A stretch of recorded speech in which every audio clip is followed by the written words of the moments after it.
What's going on? Y'all know what time it is. It's your boy, Mr. VIP, and I'm sitting here with a special guest with me today, MillionDollaKeii. What's going on, man? Respectfully, man, what's going on? Man? I see you got that bowling ball in your hand, I'm good, man, I'm good. You know, just knocking a couple pins down. You know what I'm saying? Ain't nothing too much. You know. Let everybody know who you are and how you got started with your story. Okay, so I'm MillionDollaKeii, as y'all know.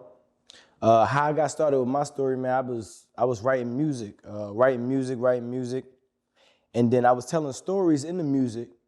So I moved on from the stories in the music with a beat to just the stories. And I figured I could put this in the picture, you know, make it a movie. It was a guy that was a little bit younger than me. He was maybe 2 years younger than me or something like that. He already had 2 movies out, 2 or 3 movies out or something like that. So I hit him up, you know, I knew at the end of the day in the back of my mind that if I was going to place myself in this industry or in this atmosphere, I gotta surround myself with these people. You know, I gotta tap in with these writers. I gotta tap in with these actors. I gotta tap in with these, you know what I'm saying? I gotta surround myself with these people in order to be in the circle, right? So with that being said, I tapped in with dude. He, like I said, already had his own film. He was doing a 3rd one or a 4th one, I'm not sure. I don't really remember. I think it was called 100 Grand 3. Shout out to Keith Studios, respectfully. After that, I hit him up. You know, what's going on, bro, yada, yada, you know, the spiel. Yeah. He hit me back like a week later or something like that. Yeah, man, you know, if I start filming again, I got you. You know, Hollywood talk, I got you, you know. Shit. 2 weeks later came, a week later came, he hit me up, yo, bro, you still want that part? He ended up giving me a main role. So he gave me the main role, and then the movie came out, and I'm sitting watching, I'm like, all right, I could act. I could do this a little bit, let me, you know. Yeah. And then I was already writing, I wasn't telling nobody I was writing them, but so, you know. So I'm like, I could act and write, I could probably put my own situation together. So where I am right now, my mind was already here in the beginning. I just wasn't mentally ready. But I didn't know what I didn't know, if that makes sense. Yeah. See what I'm saying? For sure. Yeah. So like, when did you like decide, like, I know we asked, you know what I'm saying, how you got started and all that, but what made you say, I gotta get in this position that I'm in now, like this is enough, I gotta start, you know what I'm saying, jumping out there, you know what I'm saying, taking my chances and taking my risks, you know what I'm saying, to do what you're doing now, like what was enough then, you know? Oh man, I always been like this, man. Yeah. For as long as I can remember, it's like a ringing or a calling in your soul, you know, when you get up in the morning and this thing is knocking at your soul. So if I go to a 9 to 5 and I go and, you know, do home improvement, and I am great at home improvement. I'm great at home improvement, you know.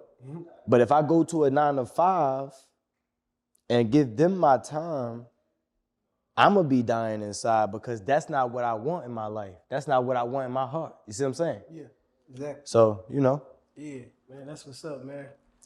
The next thing everybody want to know, man, how is it that you know what I'm saying, you do directing, you producing, and you're a screenwriter. And the one thing y'all don't know, this guy's an actor as well. For sure. And, you know, I don't personally know a guy that wears all those hats, man. Let everybody know, you know, how did that come about? For sure. Can you elaborate on that for us, man? So, the directing aspect, or the behind the camera aspect of everything, came from, you know, the beginning, me writing. Yeah. So it's just me really stepping forward on what I was already thinking about when I first started. Yeah. Directing and acting is not easy. Let's get that out there. So to go from an actor's mindset, which is to keep your brain on the lines and to keep your brain on what the character's gonna say, and how to respond to the next character and so on and so forth, opposed to sitting back watching the frame and seeing everything as a whole picture. It's two different mind frames, so it kind of like pull your brain like a piece of plastic, you know, kind of stretch it out.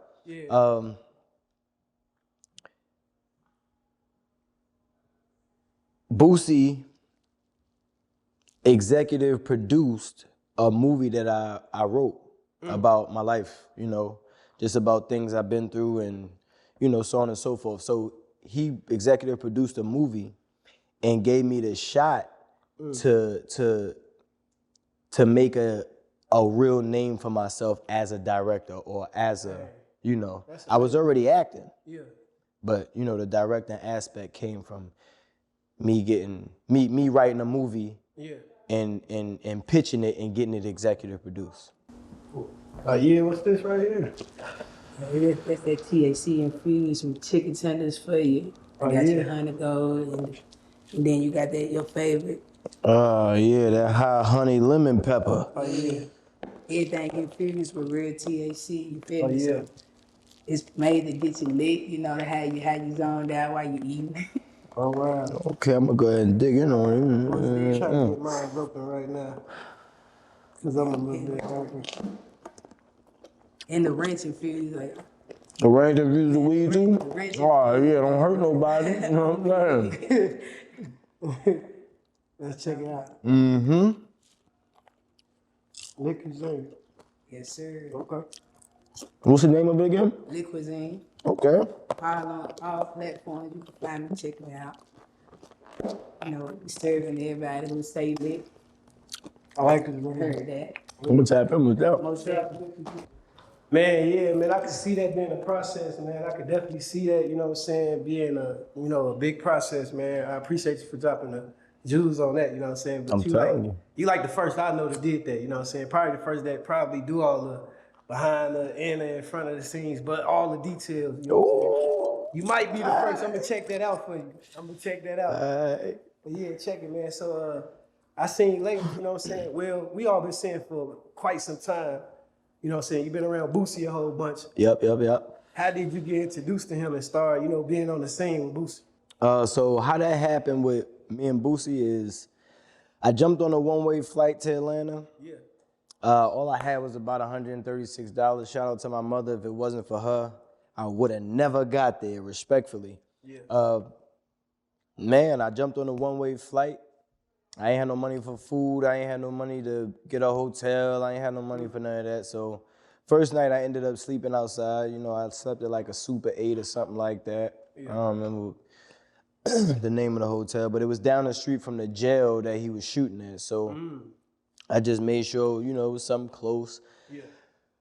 That's how I got the set the next morning. You know, I walked. And man, on top of that, I wasn't even supposed to be there. I was hitting these directors up, hitting these directors up. They wasn't answering me, so I was hitting up people on the film crew. So, a person on the film crew ended up answering me. He said, if you could get on set by 12 o'clock, you know, I'll get you on this extra, come on.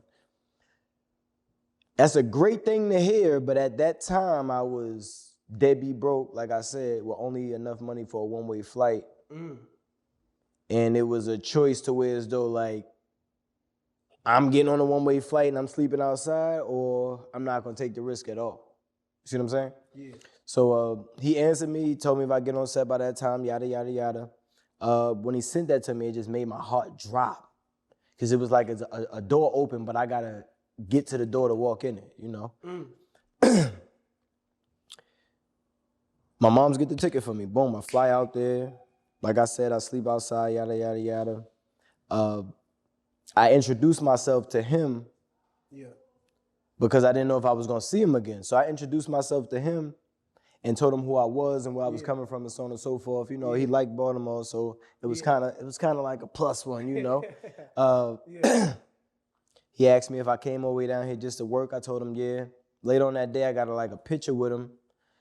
And then they needed like a person to speak and say a couple lines in the movie. Yeah. So I was an extra that got lines and I was never supposed to be there at all. Yeah.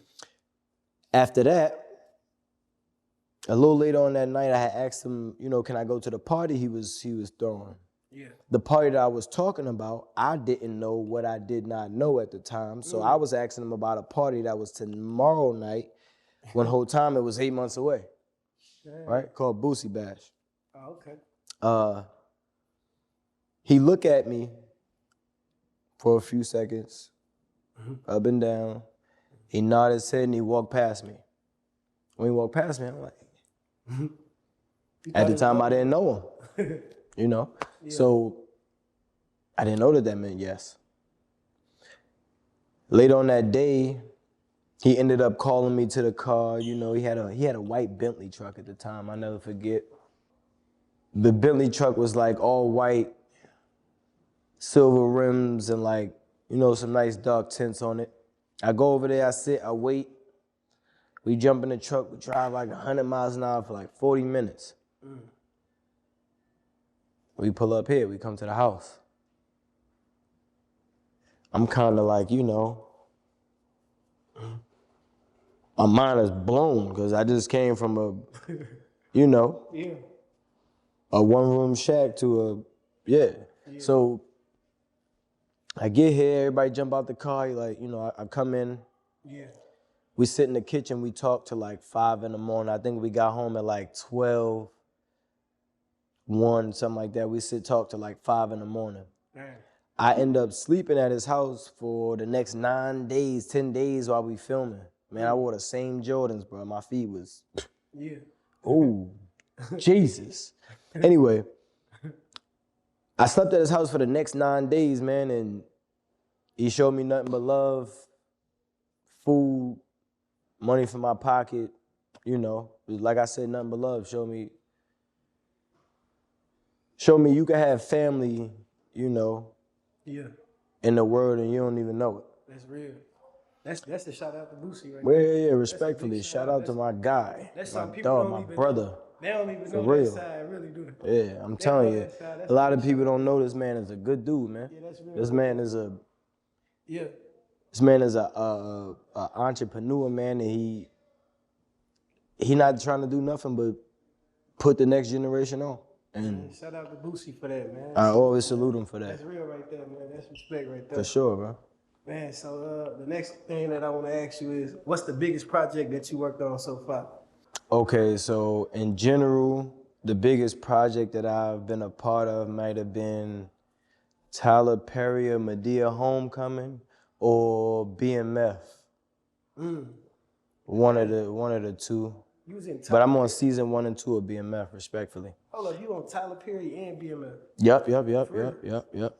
Extras, both extras. Hey, but you in there. But I'm in there. And you went from drawing a vision to being in there. Like, how many people in the world right now, there's people that were, you know, that were killed to be in a position just to be like, look, I'm on one of the biggest movies that's out in the world right now. Nah, yeah, for sure. And so what it is, when you got a goal or got a vision and you trying to get somewhere, if you could see it in your brain and you got the willpower to put the work ethic in, I promise to God it's gonna happen for you. I promise by God, Jesus, it's gonna happen for you. Oh, yeah. As long as you don't quit and you stay aggressively consistent, it's gonna happen for you, I promise. For sure, man. That's real right there, man. That's definitely real. So you just said, you know what I'm saying, like, I'm gonna just go ahead and hop up in these two things right here to keep me going, to keep me motivated to go and do my own thing. Yep. Because now you're working on your own thing now, you know what I'm saying? For sure. Shout out to No Honor Amongst Thieves, man. It's a movie I wrote, directed, produced, acted in, man. I'm proud of it. It's a project that I got coming out soon. I wish I could show you the trailer, but it ain't out yet. Yep. You should let me see it, man. I want to check that out, man. Yep. When we turn the cameras out, we might have to check that out. Definitely. I want to check that out, man. Definitely. All right, Keys, man. The next question that everybody keeps saying, make sure you ask them this, because they want to get in the acting business or just the entertainment business, period. What's the hardest thing that you ever went through as being an entertainer? The hardest thing that I ever went through being an entertainer was dealing with people. Yeah. Dealing with people could be Dealing with people could be a lot depending on who you are. Because regardless of where you go, how you turn it, how you twist it, how you cut it, how you know, you got to deal with people in this industry, and you're going to have to deal with all types of people in this industry. So when you're doing that, you got to know different calibers, different personalities, different, and you got to learn to bend to them sometimes. You know? I would say that's about the hardest thing to deal with is people. The work is, you know, the work is free game. You could get as good as you want to get on the work. It's up to you studying. It's up to you putting the work in. It's up to you working, you know, on a downtime. It's up to you putting that work in when ain't nobody looking. It's up to you to do those things to become great, you know? Right. So you basically saying like, you know, yeah, it's hard, but you still gotta be you. You still gotta keep working. You still gotta shine and play your part no matter what. Still gotta play your part no matter what. Yeah. Do it be more so like, you know, everybody got their own way of doing stuff, or just more like, you know, depending on people, or just depending on everybody to be professional. Is that the part that is hard because you probably step into a situation and it ain't the same energy that you giving?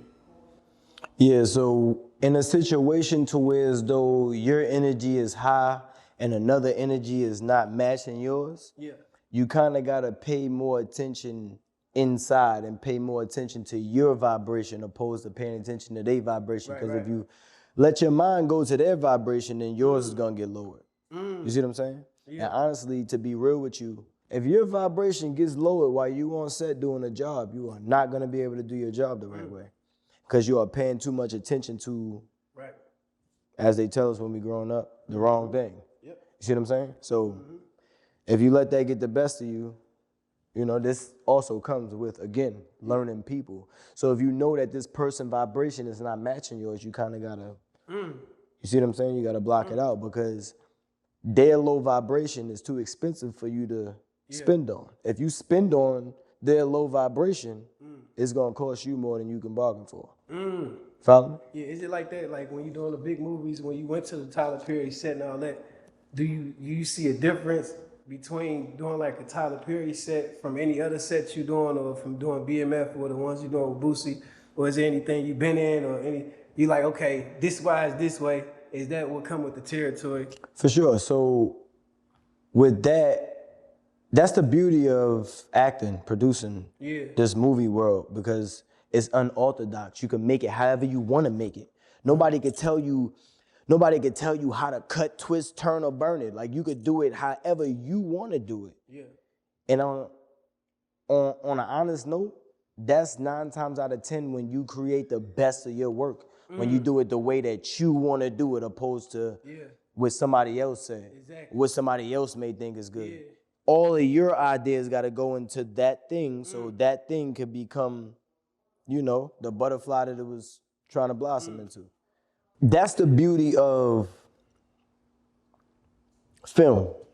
You could cut and twist and turn it however you want to. So Tyler Perry's set is going to be different from my set. My set going to be different from BMF set. BMF set going to be different from, you know, Lawrence Fishburne's set or Denzel Washington's set, or whatever the case may be, because that person is creating that set in their brain how it looks to them.